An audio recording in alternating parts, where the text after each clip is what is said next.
제가 예전에 어느 교회에 교사 세미나를 인도하러 간 적이 있습니다. 그 교회를 처음 이제 방문을 했고, 모든 것이 낯선 환경인데 이상하게 교회 이름이 좀 낯이 익어요. 그래서 제 머릿속에 있는 과거를 한번 최대한 끄집어 봤습니다. 이 교회와 나랑 과연 무슨 상관이 있을까 보니까 25년 전에 이 교회 자매랑 소개팅을 한 적이 있었던 것이에요.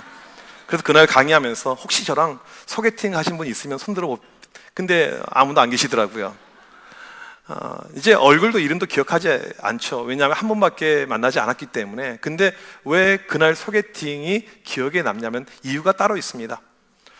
딱 이맘때쯤이었던 것 같아요. 11월 말, 그 다음에 저녁 되면 날씨가 좀 싸늘해지는 이때였고, 그날 우리 교회에 당회장배 탁구대회가 있었던 날입니다.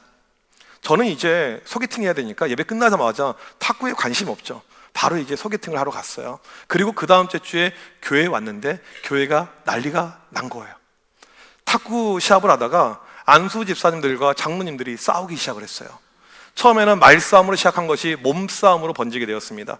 우리 안수 집사님들 가운데 등치 이렇게 좋은 분들, 우리 홍영기 집사님, 김홍준 집사님 이런 분들이 계셨거든요. 그래서 이게 이제 몸싸움으로 번졌는데 나중에는 교육자들까지 말리면서 같이 몸싸움을 하는 그런 사태가 발생을 한 것입니다. 왜 그날 소개팅이 기억납니까? 저를 그 싸움에서 건져줬기 때문에. 얼마나 여러분 우스운 일입니까? 창피한 일입니까? 교회에서 다른 것도 아니고 같이 친교를 도모하는 운동하다가 이렇게 싸우는 것이요. 근데 이런 일들이 종종 있습니다. 제가 노예 체육대회 별로 좋아하지 않는 이유 중에 하나가 무엇이냐면 가면 꼭 싸워요. 그냥 대놓고 싸우지 않더라도 감정이 상할 때가 너무나도 많이 있어요. 이건 제가 많이 경험해봐서 알죠. 그런데 교회 안에 이런 싸움만 있는 것이 아니고 다양한 싸움들이 존재하는 것을 우리가 알 수가 있습니다. 그러면 이런 싸움들이 언제부터 시작이 되었을까요? 오늘 말씀해 보니까 이 초대교회 때부터 이런 싸움이 있었던 것을 알 수가 있습니다.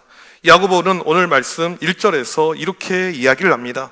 너희 중에 싸움이 어디로부터, 다툼이 어디로부터 나느냐? 여러분, 너희는요, 교인들을 이야기합니다. 교회의 배경 가운데 지금 이 말씀이 나오고 있는 거예요. 교인들 가운데 싸움과 다툼이 일어나는데 왜 일어나느냐? 이 질문을 지금 하는 것이죠. 여러분, 여기서 말하고 있는 싸움은요, 말싸움이 아닙니다. 감정의 싸움이 아니에요. 그냥 삐친 것이 아닙니다. 이 싸움이라는 헬라어 단어 폴레모스는 전쟁이란 뜻이에요. 교회 안에 전쟁이 일어난 것입니다. 다툼이라는 마키라는 헬라어 단어는 전투라는 뜻입니다. 교회 안에서 전쟁과 전투가 지금 일어나고 있는 것입니다. 우리는 전쟁과 전투가 무엇인지를 아시잖아요. 지금 러시아 우크라이나 전쟁으로 얼마나 많은 사람이 죽었고 얼마나 많은 시설이 파괴가 되었습니까? 우리나라 6.25 전쟁 때 500만 명 이상의 사람들이 실종 사망한 것을 우리는 알 수가 있습니다. 이런 참혹한 일이 지금 교회 안에서 일어나고 있다. 그렇게 오늘 말씀은 이야기를 하고 있습니다. 그렇다면 왜 이런 싸움과 갈등이 일어나고 있을까요? 먼저 첫 번째로 그 다툼과 싸움의 이유를 살펴야 됩니다. 우리 1절을 다 같이 읽겠습니다. 시작.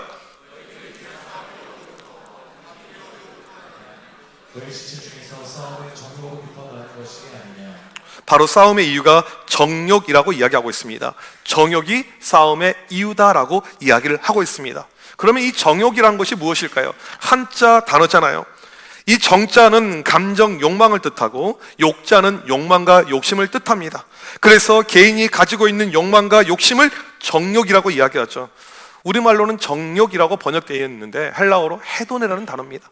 영어 성경 보게 되면 기쁨으로 보통 번역이 되어져 있어요. desire, pleasure 이렇게 나오고 있는데 이렇게 보게 되면 이 단어가 상당히 괜찮아 보이는 단어처럼 이렇게 느껴질 수가 있습니다. 그런데 이 헤도네, 이 헬라어 단어, 그리스어죠. 이 성경을 이 당시 처음 읽었던 이 성도들이 헤도네라는 단어를 접했었을 때 그들의 뇌리 가운데 떠오르는 한 가지 이미지가 있습니다.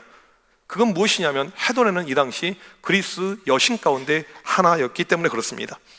사진 보게 되면 고갱의 작품인데 헤도네가 이렇게 묘사가 되고 있습니다. 헤도네는 사랑의 신 에로스와 영혼의 신 푸시케의 딸로서 쾌락의 여신입니다.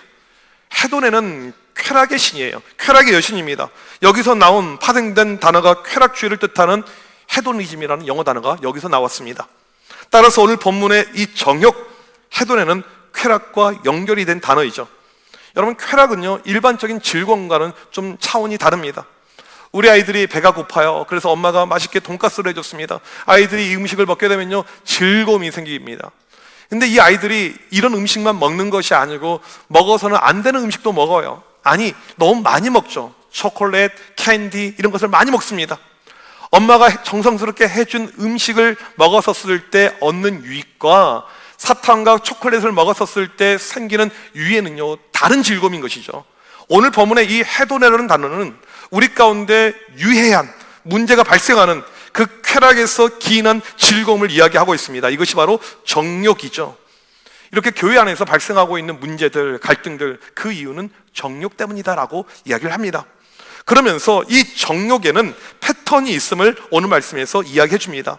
두 번째로 이 패턴과 특징을 살필 텐데 우리 2절을 같이 한번 읽도록 하겠습니다. 시작. 너희는 욕심을 내어도 얻지 못하여 살인하며 시기하여도 능히 취하지 못함으로 다투고 싸우는도다. 너희가 얻지 못함은 구하지 아니하기 때문이요. 보통 우리가 이 야고보서 4장 2절을 읽게 되면 기도와 연관된 본문으로 생각을 합니다. 물론 연결이 되어져 있습니다. 하지만 이 말씀을 깊게 묵상하게 되면 이 안에 정욕의 패턴이 나온 것을 알 수가 있습니다. 어떠한 패턴이냐면 첫 번째로 이 정욕 욕망이란 것은요, 무엇을 원합니다. 오늘 말씀 2절에 욕심을 낸다라고 이야기하죠. 좋게 말하면 갈망이지만 욕심이 있습니다. 강렬한 욕망이 있어요. 그러나 2절 보십시오. 너희는 욕심을 내어도 얻지 못하며, 두 번째로 그러나 얻지 못합니다. 자기 욕망이 충족이 되지 않죠. 우리는 욕망을 원하지만 안 채워져요. 그래서 철학자 쇼펜하우어가 이렇게 이야기했습니다. 우리 인간은 충족되지 않는 욕망 때문에 고통을 받는다. 안 채워져요. 그러니까 세 번째, 싸움이 생기게 됩니다. 오늘 말씀 자세히 보게 되면 욕심을 부려도 얻지 못하면 살인하게 되고, 탐심으로 가지지 못하면 다투고 싸운다라고 이야기합니다. 여러분, 이러한 삶의 패턴은요, 우리 가운데 종종 보입니다. 우리는 이 정욕이 무엇인지, 욕망이 무엇인지 이 패턴을 보면 그냥 알 수가 있어요. 자녀들을 키우는 우리 부모님들, 사춘기 이 자녀를 둘 때 이 아이들 핸드폰, 이 게임 욕망이죠. 더 하고 싶습니다. 근데 부모는 안 된다, 그만해라. 아이들은 저 게이머 될 건데요, 오늘 말씀처럼 원하는 바를 얻지 못해요. 부모는 이걸 알고 있어요. 계속 갈등으로 이게 치닫아서 싸움까지 번지는 것을 알 수가 있습니다. 엊그제 기사를 보니까 어느 아파트에서 불이 났어요. 보니까 이 아이가 핸드폰을 하고 싶은데 엄마가 못하게 하니까 자기 방을 불질러 버렸어요. 그리고 아파트가 다 탔습니다. 그런 싸움, 이게 욕망의 패턴이라는 것입니다. 아이들만 그럴까요? 성인들도 마찬가지입니다. 우리가 무엇인가 욕망에 빠졌었을 때 이것이 채워지지 않거든요. 그러니까 갈등이 더 커지게 되는 것이죠. 저는 예전에 교회에서 이 권사님이 자기 아들 때문에 맨날 힘들어한 것을 잊지 못합니다. 아들이 40대예요. 도박에 빠졌어요. 핸드폰 도박에. 거기서 헤어나오질 못합니다. 얻으려고 해도 얻지 못하죠. 돈을 얻을 수 있습니까? 계속 손해보는 거죠. 가산탕진하는 것이죠. 그러니까 마지막에는 엄마랑 갈등으로 가는 것인데, 갈등이 아니고 전쟁이고 싸움이에요. 돈 안 주면 불질러 버릴 거야. 돈 안 주면 다 죽여버릴 거야. 이런 모습들, 이런 것이 바로 이 정욕, 욕망의 패턴이라는 사실입니다. 성경에 보게 되면 이런 욕망의 패턴, 특징을 잘 보여주는 예가 있는데 가인입니다. 최초의 인류 아담과 하와가 결혼해서 아들을 낳았는데 가인이죠. 그 뜻이 무엇입니까? 여호와께로 말미암아 득남하였도다. 소유라는 뜻입니다. 이것이 가인이에요. 너무 귀한 아들이죠. 둘째 아벨이 태어났습니다. 이 두 형제가 다른 길을 가죠. 가인은 농사를 짓고 아벨은 목축으로 가게 됩니다. 그리고 이제 한 해 농사가 다 끝난 다음에 지난주 우리가 했던 것처럼 추수감사절, 이렇게 하나님께 감사의 예물을 드렸는데 하나님께서 가인 것을 안 받았습니다. 이럴 때 이 가인 가운데 불만이 찾아왔던 것이죠. 가인에게는 욕심이 있었습니다. 욕구가 있었어요. 그게 무엇입니까? 인정 욕구이죠. 우리 사람들이 가지고 있는 기본 본능 중에 하나가 인정 욕구입니다. 교회 와서 이렇게 호산나 하는데 잘했다라고 이야기를 해줘야 되죠. 제가 그 이야기를 잘 못해도 미안해요. 왜냐하면 이게 그 동선이 안 맞아요. 이 말의 동선이 안 맞아서 일부처럼 특송하고 이렇게 이야기하면 제가 이야기를 해주는데 그럴 틈이 없어서 잘하셨어요. 네, 잘하셨어요. 그러면 이제 기분이 좋아지잖아요. 더 열심히 하고자 하는 그런 마음들이 우리 가운데 생기잖아요. 우리 인간은 인정의 욕구, 이거에 항상 목말라 합니다. 어떤 신혼이 요즘 우리 교회들 결혼 많이 하고 이제 이번 주에 하는 커플이 10번째 이 결혼인데 얼마나 달달하고 얼마나 이게 좋아 보입니까? 또 신혼 때는 남자들이 다 해준다고요. 그래서 이제 설거지를 하는데 이 남편이 이제 설거지를 열심히 하고 있어요. 옆에 오더니 이제 부인이 이 자매가 이제 이야기하는 거죠. 오빠가 닦은 이 유리 글라스는 고급 호텔에 있는 글라스 같아. 다 그 말을 해줘요. 그 한마디 말로 인해서 이 남편은 20년이 지난 지금도 설거지를 하고 있다는 거예요. 이게 인정 욕구잖아요. 근데 이 가인이 인정을 받지 못합니다. 그러니까 여기서부터 이제 문제가 발생하는 것이죠. 그리고 분노가 차오르게 됩니다. 그리고 싸움이 발생합니다. 어떡합니까? 자기 동생을 죽이잖아요. 가인의 모습은 전형적인 정욕, 욕심에 빠진 사람의 패턴입니다. 존 파이퍼 목사님이 쓴 7가지 치명적인 죄라는 책에 보니까 정욕의 특징을 간단하게 묘사해 놨어요. 첫 번째로 정욕은 대상을 존중하지 않습니다. 정욕에 빠지면요, 상대방에 대한 존중이 없어요. 아이들이 핸드폰에 빠지게 되면요, 부모에 대한 존중이 없습니다. 이 가인은요, 자기 동생을 향한 존중, 부모를 향한 존중, 하나님을 향한 존중이 없었습니다.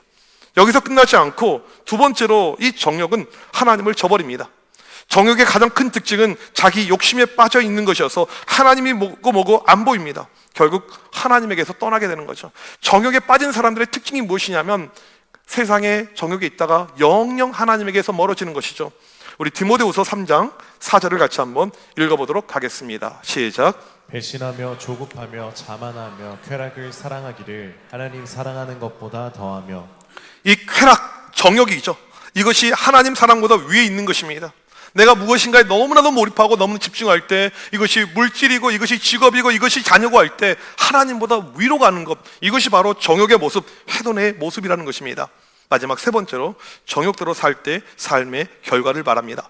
3절을 같이 한번 읽겠습니다. 시작. 구하여도 받지 못함은 정욕으로 쓰려고 잘못 구하기 때문이라. 여러분, 우리가 기도해도 응답이 없으면 기도할 필요가 없는 것이잖아요. 우리 삶에서 가장 힘든 것이 무엇입니까? 내가 무엇인가를 위해서 열심히 노력하는데 성과가 없어요. 학생이 열심히 공부하는데 점수가 안 나옵니다. 내가 열심히 직장을 다니는데 성과가 없어요. 지금 그 TV 드라마 가운데 서울 자가에 사는 김 부장 이야기인가요? 네, 아무튼 그런 드라마, 류승룡 나오는 드라마가 이렇게 있어요. 여기 보게 되면 이 김 부장은 자기 평생을 이 회사에 갈아 넣었습니다. 술상무 역할도 하고 모든 것을 다 했어요. 그런데 마지막에 임원이 끝까지 못 됐죠. 그리고 이 회사에서 쫓겨나게 됩니다. 많은 사람들이 그 드라마를 보면서 공감한 것이 무엇이냐면 내기 같다. 우리가 세상에서 얼마나 열심히 삽니까? 바둥바둥거리면서 그렇게 열심히 살아가지만 마지막에 성과가 없을 때, 열매가 없을 때 우리는 너무너무 괴로워합니다. 근데 신앙생활도 마찬가지란 거죠. 우리가 영적으로 하나님을 찾고 하나님을 구하고 내가 남들이 기도하지 않을 때 더 많이 기도하고 새벽을 깨우고 있는데 내 삶에 응답이 없다. 여러분, 이것은요 너무너무 우리에게 힘들어하는, 신앙에 회의를 주는 그러한 모습이라는 사실입니다. 왜 이런 일이 발생할까요? 구해도 왜 응답이 없을까요? 정욕으로 구할 때, 내 욕심으로 구할 때 응답이 없다라고 이야기합니다. 미혼 청년이 짝을 놓고 기도합니다. 그런데 응답이 없어요. 내 욕심을 놓고 기도할 때. 직장을 놓고 기도하는데 계속 해결이 안 됩니다. 내 욕심을 가지고 기도할 때. 자녀 문제를 가지고 계속 기도합니다. 해결이 안 돼요. 내 욕심을 가지고 기도할 때. 물질을 놓고 기도합니다. 해결이 안 됩니다. 내 욕심을 가지고 기도할 때. 왜 우리에게 응답이 없는가? 역사가 없는가? 이것을 따지기 전에 우리는 우리의 자신의 모습, 내 내면을 들여다볼 필요가 있다는 사실입니다. 반대로 응답받은 기도를 보게 되면 하나님 뜻대로 기도합니다. 그래서 먼저 그의 나라와 그의 의를 구하죠. 그리 아니하실지라도 하나님의 뜻을 인정하면서 응답이 없어도 감사함으로 가죠. 이런 믿음의 태도를 가진 사람들은요 계속해서 응답을 체험하게 됩니다. 결국 무엇이 문제입니까? 하나님이 문제가 아니에요. 상황이 문제가 아닙니다. 현실이 문제가 아니에요. 내 내면이 문제입니다. 우리 마가복음 7장 20절 21절을 같이 한번 읽도록 하겠습니다. 시작. 또 이르시되 사람에게서 나오는 그것이 사람을 더럽게 하느니라. 속에서 곧 사람의 마음에서 나오는 것은 악한 생각 곧 음란과 도둑질과 살인과 간음과 탐욕과 악독과 속임과 우리 내면이 정욕으로 욕심으로 욕망으로 가득 차 있을 때 기도에도 응답이 되지 않습니다. 결국 문제는요, 우리 내면, 우리 마음이 문제라는 것입니다. 기도 응답 없는 걸로 끝나는 것이 아니고 결국 우리의 삶이 세상에 빠져버리죠. 4절 보면 뭐라고 합니까? 가늠한 여인들아, 너희는 세상과 친구가 되어버렸구나. 그리고 하나님과 원수로 살죠. 정욕, 욕심, 욕망, 처음에는 작게 시작하는데 그러다가 영영 하나님에게서 멀어져 버린 경우를 우리 많이 보고 있습니다. 이런 모습이 바로 정욕대로 살아갈 때의 모습입니다. 결국 문제가 무엇입니까? 다시 한번 서두로 돌아가서요, 교회 안에서 발생하는 문제의 현실입니다. 갈등의 상황이에요. 우리 역시 교회에서 갈등을 겪을 때가 있을 것입니다. 이 자리에 계신 분들 가운데 정말 교회 다닌 지 몇 달 안 되신 분 빼고는 한 번 이상 갈등을 겪어본 적이 있으실 것입니다. 제가 용서에 대한 설교, 화해에 대한 설교를 하게 되면 그게 들어오지 않죠. 왜냐하면 우리 감정에 이게 깊이 박힌 것은요, 쉽게 해결이 안 되거든요. 손절하고 싶을 것입니다. 뿐만 아니고 그냥 교회 돌아가는 꼴이 마음에 안 드는 분도 계실 것입니다. 좀 시니컬한 이런 사고를 가지고 있는 분들은 목회의 방침이 좀 나랑 안 맞다, 이런 분들도 충분히 계실 수가 있을 것입니다. 여러분, 이런 어떤 불편한 마음 가운데 우리가 있을 수가 있는데 오늘 말씀 무엇을 이야기합니까? 문제는 바로 너희 정욕이다. 문제는 바로 너희 안에 있는 마음이다, 정욕이다, 욕심이다 라고 이야기합니다. 다른 사람이 문제가 아니고, 다른 환경이 문제가 아니고, 교회가 문제가 아니고 내 안에 있는 정욕이 문제다라고 오늘 말씀은 분명하게 이야기를 하고 있습니다. 여러분, 이것이 교회에서만 그럴까요? 가정도 마찬가지죠. 가정에서도 갈등이 있을 때가 있습니다. 오늘 또 교회 올 때 갈등을 안고 이 자리에 오신 분들도 분명히 계실 것입니다. 남편들을 탓합니다. 아내를 탓합니다. 자녀를 탓합니다. 부모 형제를 탓합니다. 오늘 말씀은 무엇을 이야기합니까? 바로 네 정욕의 문제다, 너의 문제다, 너의 마음의 문제라고 이야기합니다. 뿐만 아니고 우리의 사회생활, 우리의 직장의 생활도 마찬가지예요. 내가 싫어하는 사람, 내가 미워하는 사람, 정말 꼴배기 싫은 그런 사람이 있었잖아요. 그런데 오늘 말씀 뭐라고 이야기합니까? 너의 정욕의 문제다, 너의 마음의 문제다, 너의 욕망의 문제다라고 분명하게 이야기를 하고 있습니다. 예전에 제가 했던 요나서 설교 여러분 기억하십니까? 요나서 첫 번째 설교에서 여러분, 요나의 문제가 무엇입니까? 요나, 내가 문제라는 거죠. 다른 사람이 문제가 아니고, 다른 이가 문제가 아니고 내가 문제다라는 것입니다. 유명한 영국의 청교도 목회자 토머스 멘톤이 이런 이야기를 했습니다.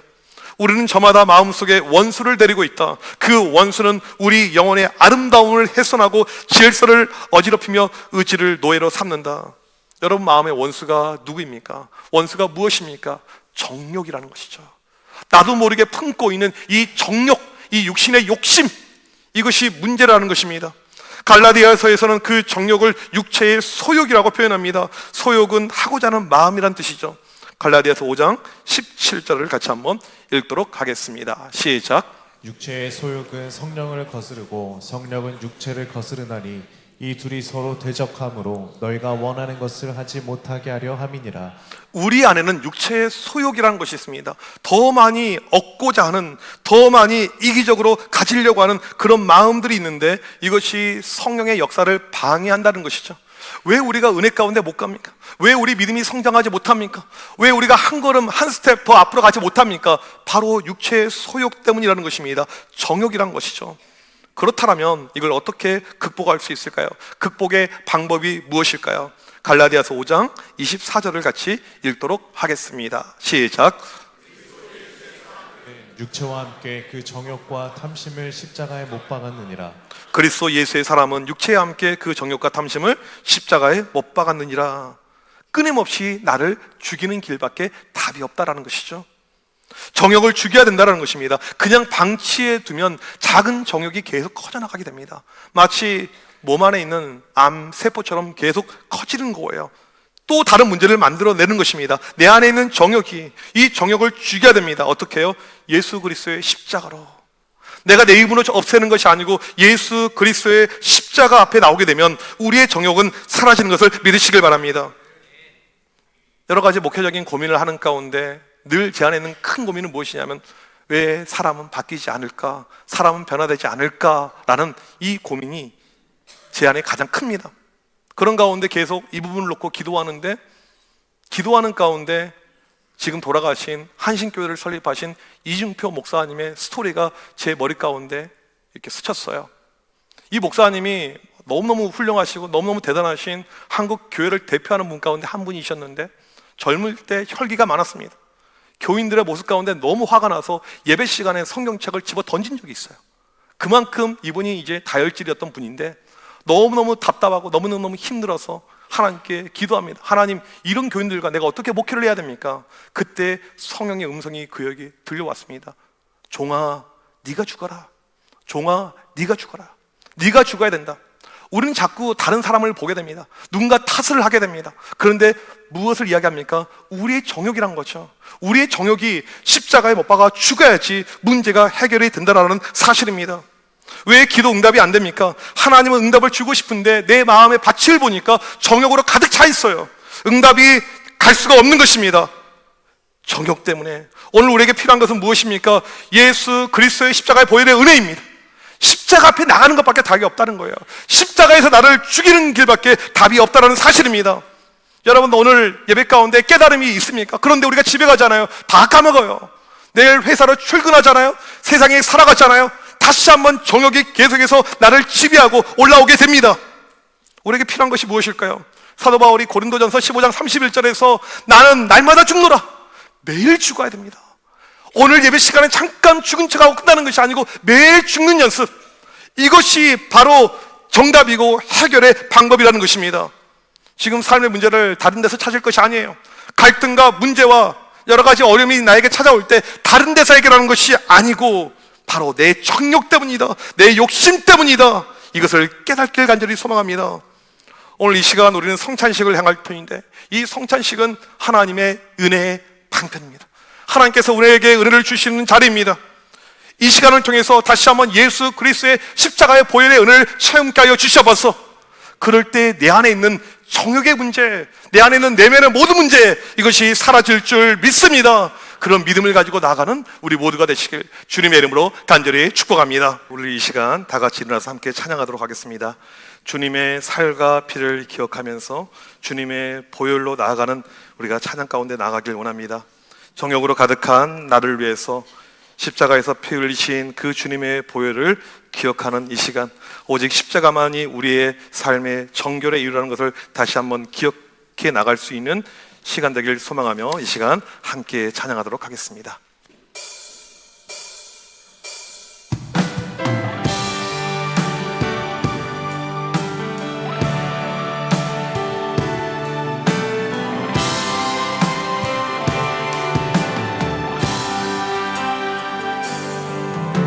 보혈을 지나 하나님 품으로, 보혈을 지나 아버지 품으로, 보혈을 지나 하나님 품으로 한 걸음씩 나아가네. 보혈을 지나, 보혈을 지나 하나님 품으로, 보혈을 지나 아버지 품으로, 보혈을 지나 하나님 품으로 한 걸음씩 나아가. 존귀한 주보혈이, 존귀한 주보혈이 내 영을 새롭게 하시네. 존귀한 주보혈이 내 영을 새롭게 하네. 보혈을 지나, 보혈을 지나 하나님 품으로, 보혈을 지나 아버지 품으로, 보혈을 지나 하나님 품으로 한 걸음씩 나아가. 존귀한 주보혈이, 존귀한 주보혈이 내 영을 새롭게 하시.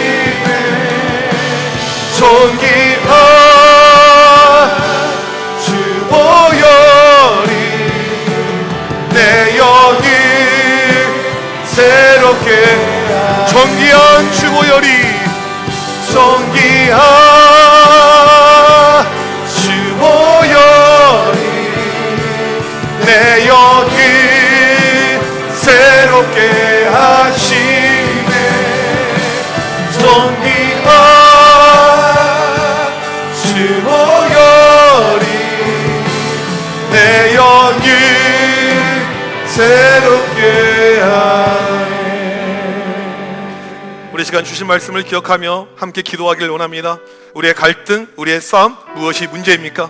누구를 탓하기 전에 우리 자신의 모습을 들여다보길 원합니다. 내 안에 얼마나 강한 육체적인 욕심, 인간적인 마음, 정욕이 가득했는지 이 시간 예수 그리스도의 십자가의 보혈로 정결케 하여 주시옵소서. 나를 새롭게 하여 주시옵소서. 십자가와 함께 내 모든 정욕을 못 박아 죽게 하여 주시옵소서. 이 시간 주여 한번 외치고 간절히 기도합니다. 주여, 하나님, 이 시간 간절히 기도합니다. 하나님, 우리 자신의 문제를 바라봅니다. 갈등과 싸움이 어디서 다른 데 오는 것이 하나님 아버지, 우리 자신의 정욕, 우리 자신의 문제가 있음을 고백합니다. 주여, 이 시간 간절히 기도할 때 우리를 불쌍히 여겨주면서 긍휼히 여겨주셔서 하나님 아버지, 예수 그리스도의 십자가의 보혈의 은혜로 말미암아 정결케 되게 하여 주옵소서. 깨끗게 되게 하여 주옵소서. 우리 마음 안에 있는 모든 악한 것들 사라지게 하여 주옵시고 주님의 은혜로 말미암아 정결케 되게 하여 주옵시고 주님의 은혜로 말미암아 새롭게 되게 하여 주옵시고 주의 놀라신 은혜 가운데 믿음 가운데 오늘도 달려나갈 수 있는 주의 모든 백성들 될 수 있도록 역사하여 주셔서 존귀한 주님의 은혜가 우리 가운데 넘쳐나게 하여 존귀한 주님의 역사가 우리 가운데 넘쳐나게 하여 주옵소서. 주님의 보혈의 은혜를 가여 주옵시고 십자가의 보혈의 은혜를 우리를 새롭게 하여 주옵소서. 고쳐주시옵소서. 빠져주시옵소서. 하나님, 우리의 모든 정욕을 십자가에 못 박아 죽게 하는 놀라운 역사가 나타나게 하여 주여 도와주시옵소서. 역사하여 주시옵소서. 주님 앞에 오늘도 믿음을 가지고 하나님 놀라운 믿음의 역사, 회복의 역사, 새로우심의 역사 나타나게 하여 주옵소서. 사람의 힘으로 되지 않지 주님께서 역사하시면 고쳐질 줄 믿습니다. 모든 것을 십자가에 못 박아 죽게 하는 믿음의 결단들 우리 가운데 나타날 수 있도록 성령의 놀라시는 것 넘쳐날 수 있도록 주여 도와주시옵시고 역사하시고 이끌어 주시옵소서. 하나님, 우리는 너무나도 연약하고 부족한 존재임을 고백합니다. 늘 우리 내면에 정욕이 가득 차 있음을 고백합니다. 이 시간 예수 그리스도의 십자가의 보혈로 우리의 모든 정욕이 사라지게 하여 주시옵소서. 우리의 모든 인간적인 욕심들, 욕망들, 정욕들 십자가에 못 박아 죽게 하여 주시옵소서. 사도 바울처럼 매일 죽는 삶을 체험하는 주의 모든 백성들 되게 하여 주옵소서. 지금은 우리 주 예수 그리스도의 크신 은혜와 하나님 아버지의 무한하신 사랑하심과 성령님의 위로 교통하심이 내 모든 정욕을 십자가에 못 박아 죽이길 원하는 주의 모든 자녀들 머리 위에 지금부터 영원토록 함께 있을지어다. 아멘.